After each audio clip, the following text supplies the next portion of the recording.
It's 1861. The narrow election of Abraham Lincoln has sparked a secessionist movement before he's taken the oath of office. On a 13-day trip from Illinois to the nation's capital, a deadly plot to assassinate the president-elect is already underway. There are rumors that he will be shot, stabbed, or that his train will be blown up. These are the moments that could have forever changed history. This is Assassination. The presidential election of 1860 was a hard-fought battle that pitted Northern Republican Abraham Lincoln against three other candidates, all of whom were in support of slavery. And while Lincoln had won the election, it was by no means a majority, with less than 40% of the popular vote going his way. There were many in the South who felt that the election of Lincoln was a threat to their way of life, and the only way to address this threat was to get rid of Lincoln. Unfortunately for Lincoln, no single railway line could carry him from Illinois to Washington. He would have to travel on 18 different lines, covering over 2,000 miles, mainly through northern states. But in order to get to D.C., he would have to travel through one slaveholding state, Maryland. In Maryland, Lincoln's train would dip down below the Mason-Dixon line for the first time, and there was a very real chance that Maryland would secede from the Union before the train even got there. And in that case, Washington, D.C. would be entirely hemmed in by Confederate territory. Lincoln, however, decided to make a series of public appearances across the northern half of the nation on what would be called his whistle-stop tour. The whistle-stop tour was Lincoln's way of offering calming words to the North and extending a hand of reconciliation to the South. Lincoln hoped that he could use this opportunity to pull the nation back from the brink of civil war. Using this form of transportation was fraught with many challenges, including the security of its cargo, Lincoln himself. In order to be more accessible, he had made his itinerary available to the public. There wasn't the kind of presidential security as we understand it today. If you wanted to know where Lincoln was going to be, all you had to do was look at the paper. And on top of that, Lincoln was now receiving more threatening letters in the mail, but he refused a military escort, thereby increasing his vulnerability on the tour. He had been very careful to avoid the appearance of taking a military posture towards the South. He didn't want anyone, much less people in the states that had already seceded, to think that he saw them as enemy combatants. A portion of the railway that was to be used on the journey was owned by Samuel Morse Felton, president of the Philadelphia, Wilmington, and Baltimore Railroad. Felton was hearing all sorts of rumors coming from the South about an attack on his railroad, particularly at the bridges. If these bridges could be taken down, it would prevent the movement of troops and supplies, so he was very concerned about any talk of a threat against it. Felton knew there was only one person for the job, Allan Pinkerton. Allan Pinkerton was a celebrated detective, and he was particularly known for offering protection to the railroads. The idea of policing the railroads was not yet something they were doing out of Washington, so Pinkerton stepped in and created an agency that would do it. On January 21st, Felton hired Pinkerton to travel the length of his railroad to uncover the truth behind these threats. Felton knew that whatever danger was coming, it was likely to happen as Lincoln made his way towards Washington. That didn't leave a lot of time in which to work. In order for Pinkerton to cover such a vast distance, he started moving southward along the rail line, placing agents at various cities along the way. Pinkerton's concerns soon focused on Baltimore, a city filled with radical secessionists ready to revolt. All you had to do was walk down the street. People were saying outrageous things, making outrageous threats, and most of them were crackpots. It wouldn't have come to anything. But as Pinkerton knew, and as we all know now, it only takes one person with a gun. So he brought a team of highly trained agents to Baltimore to gather more intelligence. Joining him was Agent Harry Davies, whose knowledge of the South made him uniquely qualified for the job. Davies was a very useful guy to have around. He was widely traveled, well-educated, he was enormously charismatic, and he had also lived a considerable part of his life in the South and could easily pass as a Southern gentleman. Also among the team was Kate Warne, the nation's first female detective and one of Pinkerton's most trusted operatives. Kate Warne was an incredibly valuable part of Pinkerton's team. She was persuasive, she was very, very intelligent. She could go places and become a part of conversations among women that none of the others could do. Once they arrived in Baltimore, they adopted new identities and fanned out across the city. Davies posed as a merchant from New Orleans and stayed at the Barnum Hotel, a secessionist hotbed teeming with gentlemen of the slave-holding aristocracy. To the south.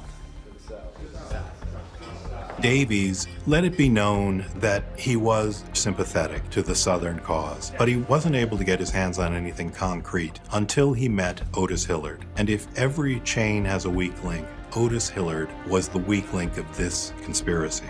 Hillard was a South Carolinian who maintained many relationships with the wealthy Southerners at the hotel, and he openly displayed his secessionist pride by wearing a gold palmetto, a symbol for a pro-slavery group of militants.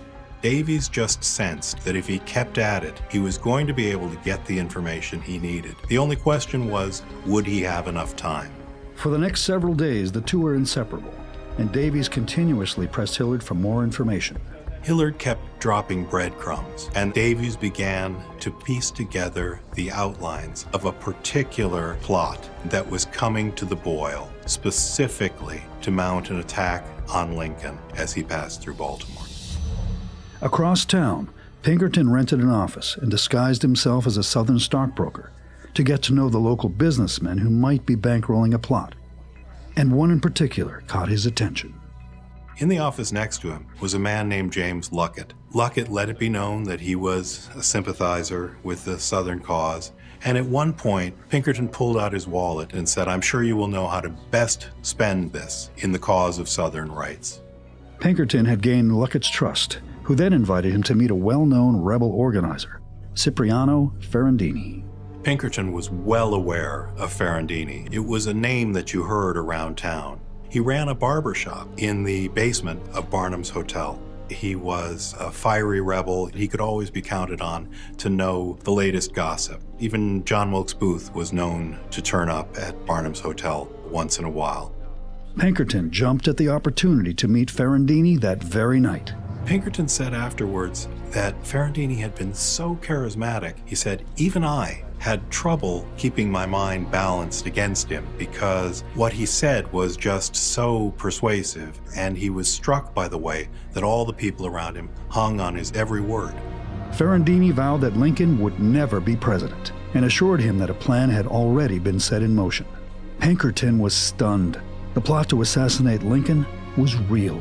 Once Pinkerton realizes that there's actually a threat against Lincoln, then the clock is really ticking. Pinkerton has only 13 days to uncover hard evidence before the clock runs out.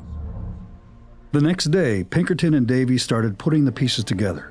They concluded that once Lincoln's train arrived in Baltimore, the president-elect would be left exposed and vulnerable while being transported from the Calvert station to the Camden station.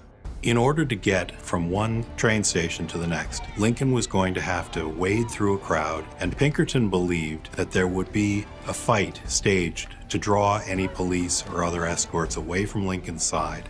And in that moment, Lincoln would be alone and relatively unprotected, and then the fatal blow would be struck.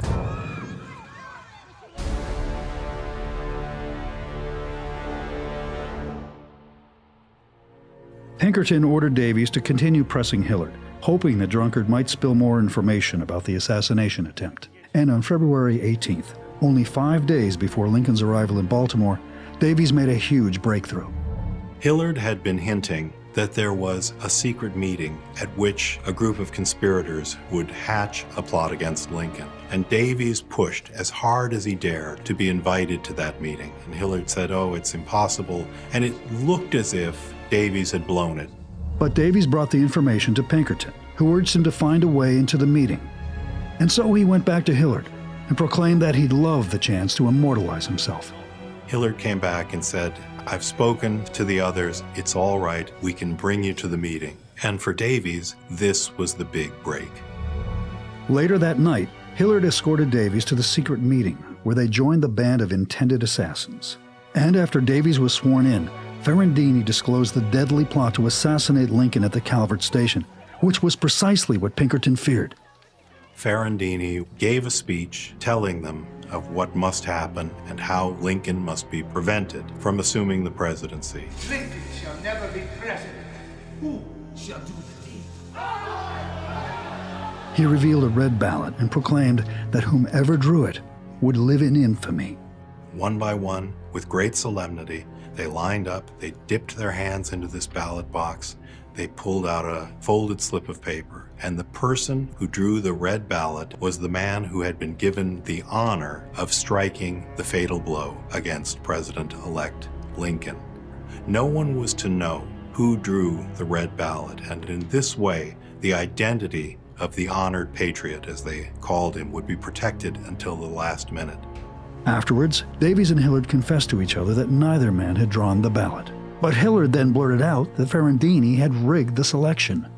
What they didn't know was that instead of one red ballot in the box, there were 8.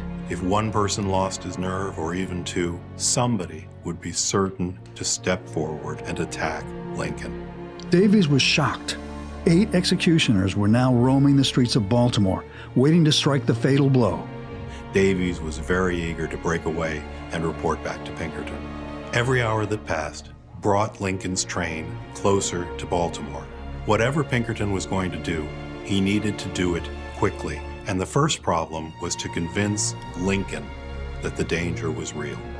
Pinkerton went to see Kate Warne and instructed her to go to New York City to rendezvous with Norman Judd, an Illinois politician traveling with Lincoln. He gave her a note addressed to Judd, which requested a face-to-face meeting, and told her it must not fall into the wrong hands. Pinkerton knew that she was the perfect person for this job because of her powers of persuasion, and he trusted her absolutely. Warne made the trip north and delivered the note to Judd, stressing that Lincoln's life was in danger, but Judd was skeptical. It's important to realize this was all absolutely unprecedented. There had never been a presidential assassination before. It's probably fair to say that Judd was incredulous at first. And this was why it had been so important for Pinkerton to gather so much information, so many details, because they were asking everyone to believe and to take dramatic action based on the suspicion of something happening that had never happened before. And many people believed it couldn't happen. She urged him to meet with Pinkerton, who would reveal all the details. Judd agreed to meet him in Philadelphia, and Warne headed back to Baltimore to relay the news. After hearing this, Pinkerton departed, not knowing whether he could convince Lincoln that his life was in peril. Pinkerton went to Philadelphia, and he took his information to Samuel Felton. Felton was convinced that the danger was real, and together they went to see Norman Judd, and they laid out everything they had in front of Judd. After hearing their pleas, he agreed to arrange a private meeting where Pinkerton could warn Lincoln of the serious threat looming in Baltimore. That night at Lincoln's hotel, Pinkerton laid out the details of the plot and all the information he had gathered, and Lincoln listened very carefully. Pinkerton wanted Lincoln to drop everything and go straight to Washington that very night.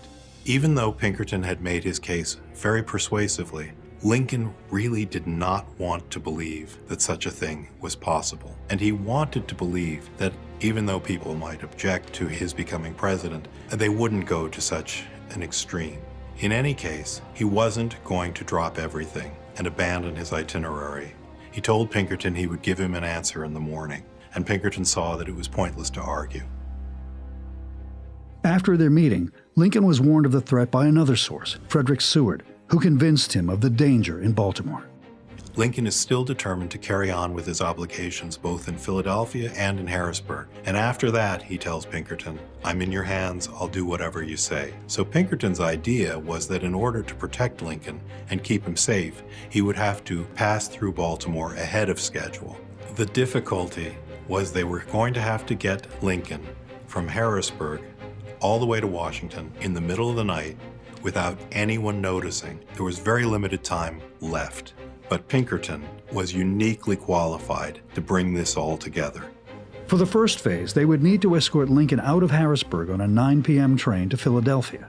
Upon arrival at the station, he would be shuffled aboard a sleeper car secured by Warne. They would then arrive at the President Street station in Baltimore in the middle of the night, where his car would be unhitched and drawn by horse to the Camden station. It would then be coupled to another train bound for Washington and arrive hours ahead of schedule. Pinkerton knew that what he was proposing was risky. If any word of this change of plan got out, Lincoln would be relatively alone and exposed, and surrounded by a dense and hostile crowd. It's now Friday, February 22nd, and Lincoln has just given his consent to Pinkerton's plan. But in Philadelphia, Warne was meeting resistance from the conductor while attempting to secure 4 adjacent compartments on the 11 p.m. train bound for Baltimore. The problem was that when Lincoln got onto this sleeper train, anybody could come into the car. They weren't reserved seats. Kate Warne came up with a plan. She said she was traveling with her brother, who was ill, and was to be taken onto the train and not disturbed for the remainder of the journey. After seeing the concern in Warne's eyes, the conductor consented to her request. Warne knew there was no room for error. Meanwhile, in Harrisburg, Lincoln was pulled away from dinner. The time to act had finally arrived. Lincoln went upstairs to his room, changed clothes, and was hustled out the back and into a waiting carriage. Lincoln, in the company of Ward Lamon, his self-appointed bodyguard, took a special train from Harrisburg to Philadelphia, where he would be met by Pinkerton. Lincoln's last 250-mile leg to Washington had now begun. In Philadelphia, Pinkerton waited nervously at the depot. But suddenly, Lincoln's train screeched into the station, a full hour ahead of schedule. Pinkerton now found himself with a little time to kill. It wouldn't do for Abraham Lincoln to be standing around in the train station waiting. So they hustled Lincoln into a carriage, and Pinkerton gave a complicated set of directions to the driver so that they wouldn't get to the other train station until the last possible moment.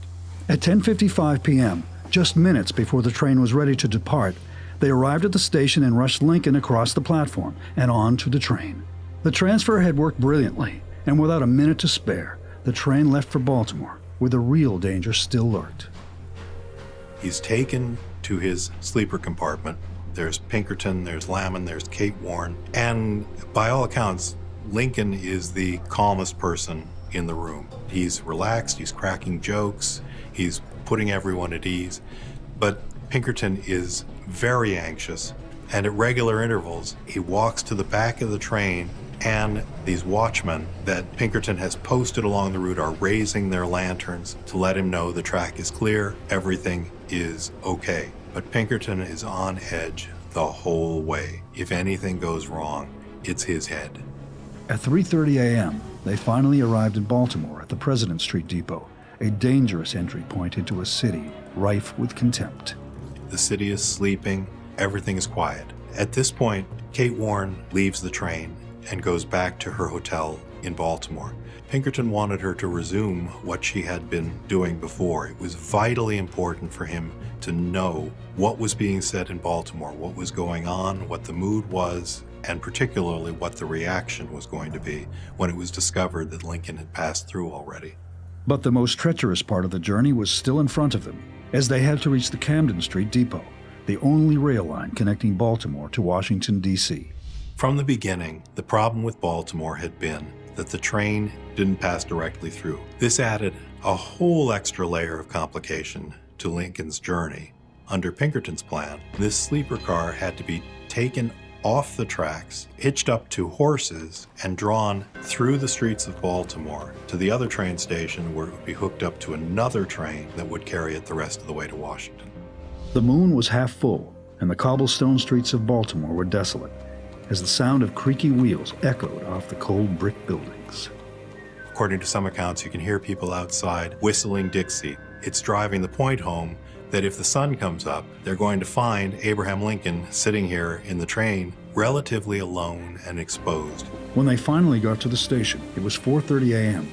People were now arriving, and dawn was quickly approaching. They were almost home free, but the train hadn't arrived yet. Pinkerton's plan had depended on the trains running like clockwork, and that morning they did not run like clockwork. The sky is starting to brighten, and the mood inside the sleeper car is getting very tense. Pinkerton is incredibly anxious because there's a very real chance that all of Pinkerton's plan is going to fall apart, and Lincoln is going to be discovered sitting there in the middle of Baltimore, pretty much alone and unprotected. And if word gets out, it could be a disaster. Suddenly, they heard a commotion outside. Pinkerton looked out the window, expecting to see an unruly mob approaching. But instead, to his surprise, rail workers had coupled Lincoln's car to the Washington-bound train. Amazingly, the train had arrived without them knowing it. In a matter of minutes, the train rolled out of the station. And at 6 a.m. on Saturday, February 23, 1861, Abraham Lincoln arrived safely in Washington, D.C. The Baltimore plot had been averted. Later that morning in Baltimore, Davies accompanied Hillard to the intended assassination site. But rumors of Lincoln's arrival in Washington had already hit the streets. When people realized that Lincoln wasn't coming, there was a huge amount of disbelief, and then there was a great deal of scorn heaped on Lincoln. Not only in Baltimore, but all across the country, north and south. He was branded a coward. He had slipped through the city like a thief in the night. He wasn't fit to be president. But in the end, his reputation would have to take the hit because the danger was real. Despite the negative public opinions, Lincoln would go on to take the oath of office and become the 16th President of the United States of America. Later, a government committee investigated the alleged organizations behind the conspiracy, but no one was ever prosecuted. For Lincoln, this episode was not something he wanted to spend any time dwelling on. He had given great offense to the people of Baltimore, and he wanted to move past it because Lincoln still believed that he could pull the nation back from the brink of civil war. The details of the Baltimore plot would remain concealed for decades, until Allan Pinkerton wrote about his exploits and the defining moment when he safely brought Abraham Lincoln to the nation's capital. I had informed Mr. Lincoln in Philadelphia that I would answer with my life for his safe arrival in Washington, and I redeemed my pledge.